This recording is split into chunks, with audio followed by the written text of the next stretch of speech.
இசை நடத்துற பூஜைக்கு அம்மனே வழிகாட்டுறாங்க. இசையோட பூஜைக்கு சாப்பிடுறதுக்கு 8 அம்மனும் வர்றாங்க. கருமாரி அம்மன் ரூபத்துல இருக்கிறவங்க சொல்றாங்க, இசை அங்க பாரு. 8 அம்மனும் சாதாரணமான உடை அணிஞ்சு இசையோட வீட்டுக்கு வர்றாங்க. எல்லா அம்மனும் இசைன்னு சொல்லி கூப்பிடுறாங்க. இசை அவங்கள பார்த்து பூரிப்புல சிரிக்கிறாங்க.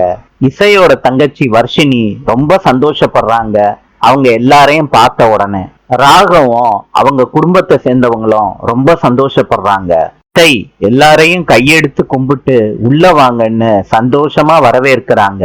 ஸ்ரீஜா சிந்தாமணி கிட்ட என்னக்கா இதுன்னு கேக்குறாங்க. சிந்தாமணி திரு திருன்னு முழிக்கிறாங்க. அவங்களுக்கு சாப்பாடு பரிமாறின இலையில உட்கார்றாங்க, சாப்பிடுறாங்க.